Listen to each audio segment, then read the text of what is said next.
ये विद्यार्थियों, जैसा कि आपको विदित है, पूर्व के ई व्याख्यान में भारत दुर्दशा नाटक के चौथे अंक की प्रारंभ के 2 प्रश्नों की व्याख्या की जा चुकी है।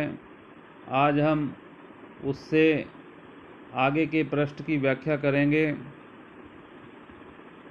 भारत दुर्देव के कहने पर, उसके आदेश देने पर आलस्य पात्र जो होता है वह प्रवेश करता है। अपने गुणों का बखान करते हुए वह गज़ल गाता है। उसी का यहाँ पर उल्लेख किया गया है। वह कहता है, दुनिया में हाथ पैर हिलाना नहीं अच्छा, मर जाना पे उठ के कहीं जाना नहीं अच्छा, बिस्तर पर मिसले लोथ पड़े रहना हमेशा, बंदर की तरह धूम मचाना नहीं अच्छा, रहने दो जमी पर मुझे आराम यही है, छेड़ो न नक्शेपा है मिटाना नहीं अच्छा, उठ करके घर से कौन चले यार के घर तक, मौत अच्छी है पर दिल का लगाना नहीं अच्छा। प्रस्तुत अवतरण भारतेंदु हरिश्चंद्र द्वारा रचित नाटक भारत दुर्दशा के चतुर्थ अंक से अवतरित है। आलसी व्यक्तियों के गुणों की चर्चा करता हुआ यहाँ एक गजल गाकर आलसी व्यक्तियों की मनोदशा को व्यक्त कर रहा है। आलस्य कह रहा है कि दुनिया में आराम से बढ़कर कोई चीज़ नहीं है। हाथ पैर हिलाने से अर्थात क्रियाशील होने से कोई लाभ नहीं है। मनुष्य को आराम से जीवन बिताना चाहिए और इस मत को मानना चाहिए कि आराम बड़ी चीज़ है। मुंह ढक के सोइए, किस किस को याद करिए, किस किस को रोइए। वास्तव में आलसी व्यक्ति ऐसे ही होते हैं। निष्क्रिय होकर जीवन बिताना उनकी सबसे बड़ी विशेषता होती है। इसी भाव के आधार पर आलस्य यह कहना चाहता है कि आलसी व्यक्ति के लिए अपने स्थान पर मर जाना ही उसके लिए अच्छा होता है। उसके लिए गतिशील होना व्यर्थ है। अतः आलसी व्यक्ति को अपने बिस्तर पर एक निर्जीव लाश की भांति पड़े रहना चाहिए। प्रत्येक क्षण बंदर की तरह इधर से उधर धूम मचाने का कोई अर्थ नहीं है। आलसी व्यक्ति तो इस बात में विश्वास करते हैं कि हम जमीन पर ही पड़े रहें, वहीं पर हमें सबसे अधिक आराम मिलता है। आलसी व्यक्ति को कोई नहीं छेड़े। पद चिन्हों को मिटाना कोई अर्थ नहीं रखता है। अर्थात जो लोग अपने पैरों के निशान छोड़ते हुए गतिशील बने रहकर आगे बढ़ गए हैं, उठकर उनके पद चिन्हों को मिटाना व्यर्थ है। संकेत यह है कि ऐसा करने में भी परिश्रम करना पड़ेगा और आलसी व्यक्ति परिश्रम से कतराते हैं। वे तो इस बात में विश्वास करते हैं कि अपने घर में ही पड़े रहो और अपने मित्र के घर पर भी जाने की क्या आवश्यकता है। मृत्यु सबसे सुखदायी वस्तु है, किंतु मृत्यु के बदले कहीं अपना हृदय किसी दूसरे को सौंप देने का कोई औचित्य नहीं है। इसके बाद वह आगे कहता है, धोती भी पहने जब भी कोई गैर पहना दे, उमरा को हाथ पैर चलाना नहीं अच्छा, सिर भारी चीज है इसे तकलीफ हो तो हो, पर जीभ बिचारी को सताना नहीं अच्छा, फाकों से मरिए पर न कोई काम कीजिए, दुनिया अच्छी नहीं है जमाना नहीं अच्छा, सिजदे से गर बिहशत मिले दूर कीजिए, दो जख ही सही सिर का झुकाना नहीं अच्छा, मिल जाए हिंद खाक में हम काहिलों को क्या, ए मीरे फर्श रंज उठाना नहीं अच्छा। प्रस्तुत पंक्तियों में आलस्य अपने गुणों का बखान करते हुए कह रहा है कि हमें धोती भी पहने जबकि कोई गैर पहना दे। कोई दूसरा हम कपड़े भी तब पहने जब कोई हमें दूसरा कपड़े पहना दे। उमरा को हाथ पैर चलाना नहीं अच्छा, हमें तो अपना हाथ पैर भी चलाना अच्छा नहीं प्रतीत होता है। सिर भारी चीज है, इसे तकलीफ हो तो हो। मस्तिष्क, उसका बिल्कुल भी हमें उपयोग नहीं करना है। सिर भारी चीज है, इसे तकलीफ हो तो हो, पर जीभ बेचारी को सताना नहीं अच्छा। सिर से तो हम कुछ काम कर सकते हैं, लेकिन जिह्वा बेचारी को सताना नहीं अच्छा। उससे हमें किसी प्रकार का कोई वचन भी नहीं बोलना चाहिए, किसी के प्रति कोई वचन भी नहीं बोलने चाहिए, एकदम चुपचाप रहना चाहिए। फाकों से मरिए पर न कोई काम कीजिए, चाहे हमें फाके से मरना पड़े, अर्थात बिना खाए।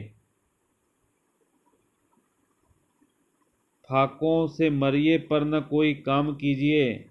दुनिया नहीं अच्छी है, जमाना नहीं अच्छा।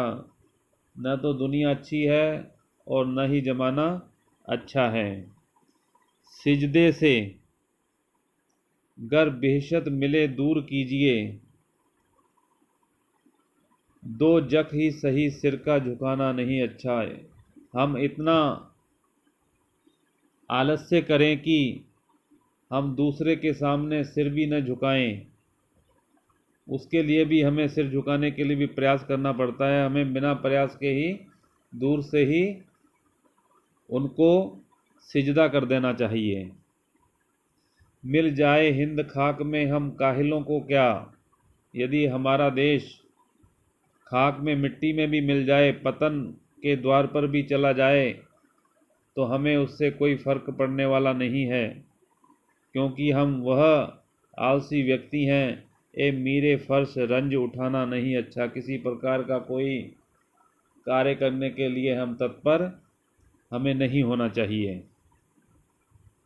उसके बाद वह आगे कहता है, और क्या काजी जी दुबले क्यों, कहें शहर के अंदेशे से।